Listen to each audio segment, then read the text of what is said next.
What is going on, everyone out there in DCO land? So it's been a while since I made a video. You're gonna watch me run the new Raid Elite as a battle healer, electric battle healer. Been kind of taking a break, um, running Crimson Desert. Took a little bit of a time off, couple months playing Crimson Desert. Now I'm back to DC with the new DLC. I actually really like this new raid. Um, it's fun. It's just fun. Like it. So, kind of running the same loadout for the most part. I did swap some things out that I prefer. Um, Instead of Sunstone, I have swapped out Sunstone for Circuit Breaker, and am running Circuit Breaker. Um, just goes off more seamless, and I also don't need to get close with Circuit Breaker to get the extra damage. That was the main reason. Just too many raids where I don't feel comfortable getting in too close. For the most part, I am a range player. I like to play from range. And even with like Lotus Blossom, I know you can stay decently far away and still get the hit off. So that one doesn't bother me too much. But it just felt like with Sunstone, I was getting in a little too close for my taste and went down a couple times as a result. Really didn't like it. Loved the supercharge, but didn't like that I was going down and putting the raid in danger because you lose your healer and now DPS start dropping. Especially with all the water DPS doing melee these days. I am not running a shield. If the raid is not going well, I will swap out some things for a shield, give up a little damage to go a little more protection.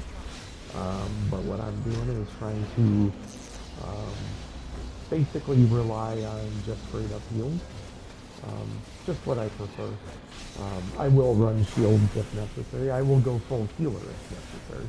I've been with a couple of raids. This isn't the first time I've ran this. A couple times I've ran this.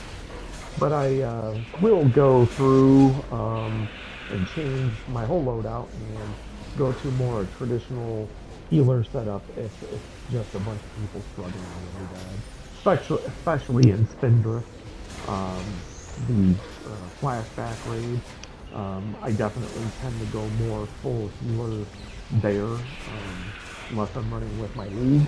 I do trust most of my new league mates. My new league unequal is awesome, by the way. So if you need a league, you can look up Psycho and see if he'll let you join. I don't have any power in the league, but it's a great league. They do a lot of feat hunting, so I love feats. I love getting feats. I'll never have enough skill points. In my opinion, I think skill points are uberly important. I know that's a different video for a different day, but with me being, battle support, even when I tank, I battle tank.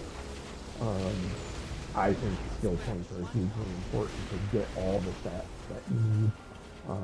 Healer included, more so as a tank on the fire tank. So I want resto, I want health, I want dom, I want might and power. I need all those things. So just kind of giving you a little taste of what it looks like to battle heal the new raid. I am kind of doing a new setup. I have traditionally not ran Scrap and EOG just because it annoyed me that that was the demand to make DPS feel better about themselves. I don't want to just be support. I like to do damage while I heal. That is my preferred gameplay and my preferred game style. But after coming back, I gave it some thought, and I'm like, well, maybe I can split the difference. And what I'll do is I'll do a 5K version of 10K heals. I can run Circuit Breaker, and I get a Circuit Breaker off really fast with Scrap. And, you know, it's only got a 15-second cooldown. So I'm basically spamming circuit breakers every chance I get. It's a normal part of my rotation. I don't ever skip over it. I pretty much get a limitless supply of circuit breakers. So even though I'm not giving out 10Ks constantly, or um, as much greens as DPS might want, I am giving out 5K greens every 15 seconds. For the most part, I am constantly popping them. Now, I am not catering to DPS to position myself so it makes it easier for them to come get my greens. You want the benefit of my greens, come to where I feel comfortable being set up. Is kind of the way I look at it. So you'll see in this video I'm popping a lot of greens, and it's just a normal part of my loadout. I clip every power with a heal, and my super is no different. It's another reason I like Circuit Breaker is it's clippable. So I can basically use it as a clip and get powers out faster. Um, I am running Storm Cloud in this setup, but if I'm running with a bad troll, I will swap that out for the Blue Lantern Supercharge. I don't know why I can never remember the name of it, but it's the one that gives you the 30% shield and gives you a full power bar. So if I'm running with a really bad troll, I'm not getting power. Nothing kills DPS and heals like having zero power. And unfortunately, I'm running with a lot of bad trolls lately, where I'm just constantly empty on power. I am super power hungry because I quit so much. Um, and so that basically doubles my power outtake that a lot of people would do. Um, so although the troll in this raid was great, I really didn't have many. I only had to pop a few colas in this raid, and I never expect trolls to heat me up with power. I know I'm power hungry, and I understand I'm power hungry. And it's, even though they give power, it's not their job to supplement my power problems because I'm on a battlefield. Is it nice? It's great when I got a good troll that gives me a lot of power and keeps up debuffs like this troll. As you can see, troll, boom, popping the supercharge there.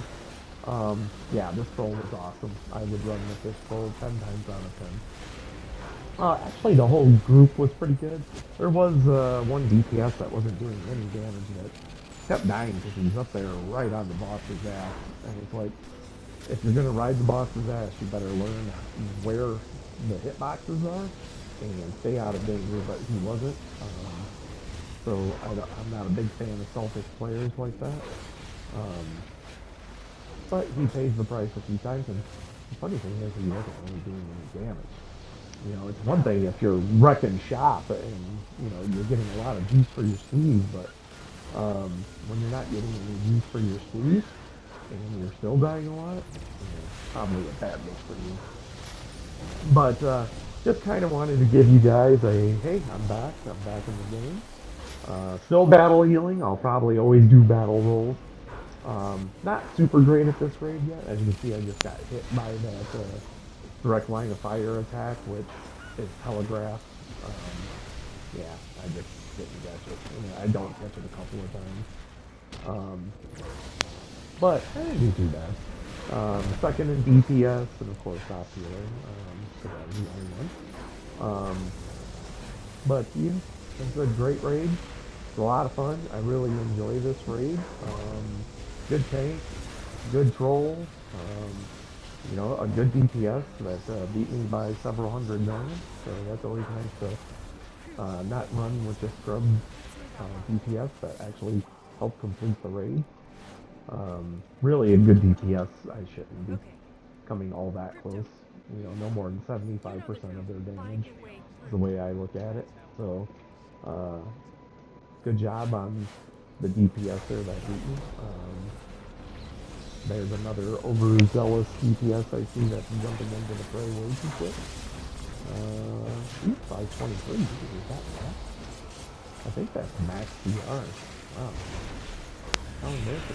Max CR DPS and just got messed up on. Um, yeah, I guess if you have any questions, feel free to ask. You can kind of see my rotation and my loadout. It's left to right. Um, one tray to the next. My second tray is all 12-second power. That's on purpose. There's a reason why I'm running Electrocute or Storm Cloud or whatever you want to call it. Um, it's because it's a 12-second power and it just times out well for me. So I just look at it as extra damage. I know there's other powers that um, can do more damage, like Tesla Ball. But personally, it doesn't time out as well for me, and I'm not going to make the most out of those Tesla Balls because I'm not going to go back to that trade just to get a Tesla Ball. I'd rather have a power like Electrocute or Storm Cloud, and have it time out well for me. And it times out perfectly. If I keep all my second tray at 12 seconds, everything kind of perfectly runs out. And a lot of people, I just want to mention this, they'll say, can you go full healer? What they don't realize is I'm always full healer. The only artifact I'm running that doesn't benefit healing is Omega. So Omega is that luxury I allow myself. Although I can swap that out if I don't feel safe running Omega, I'll swap it out. But usually I feel safe running Omega. The rest of my artifacts are very much healer artifacts. Razor is my favorite artifact in the game, very much healer. Pages, my second favorite artifact in the game. Boosts all my stats, including my resto. I've had people question me on why are you running pages, it's a DPS, and I'm like, no, it's an every role art. It raises every stat, every major stat except for your health. If it raised your health too, that would be super OP. But I mean, every artifact I'm running is for the benefit of usually DPS and heal. I always try to run things that have a dual role, just like I'm dual roles. So as you can see, everything I am running full healer. Every DPS move is clipped with a heal. So I'm pumping heals as fast as any healer out there. I guarantee it for the most part. Unless you're clipping one heal after another. Yeah, you're gonna pump out heals, but that's pointless heals at that point. If I did that with electric, everybody would be full and I would just be healing nothing. But for the most part, yeah, I'm just clipping, running razor, pages, scrap, omega, and EOG is my current setup. And that is more to basically be a 5k battle healer. So not a lot of people doing 5k battle healing or 10k battle healing for that matter. Some are. I know a couple people that do run the shield supercharged, but I am straight up battle healer. I am looking to heal you through things and not so much put shields on you all the time. Especially when I run with a troll like this that's throwing up shields all the time anyway. So the great thing, I do die 2 times here at the final boss. I need to watch this video and see what I'm dying. I think one is like a beam that comes from Death Star. Like I said, I've only ran this a couple of times, so not fully aware of all the mechanics in this last boss fight yet. The rest of the boss is pretty easy. This one's obvious, they're going to spit up, plasma there. So that's an easy one, but that plasma will fuck you up long term. Yeah, I'll have to finish watching this after I get done recording. Hope you guys enjoy the video. I'll throw some music at you guys for the last couple minutes. And I'll see you guys on the next video. Maybe probably won't be making as many videos. I don't see a point in making videos that repeat the same crap over and over and over again. Something new comes up, or I discover something that I like better, or can give somebody an idea. Oh, there I died. I'll make a new video. I might do some more run-through videos, just so you guys can see improvement, how I deal with the raids as they get better and better. Um, as we get better and better at running them, you can see DPS up there meleeing, but not really knowing where he should be. Get on the tail end of that boss, people. Um, yeah, so I'll be making videos every great once in a while. Not really worried about getting views and all that stuff. This is more just for fun and showing people how I like to play this game. Um, you can join along and play the same way if you want. If not, just enjoy and I'll see you guys in the next video. Talk to you later. Bye.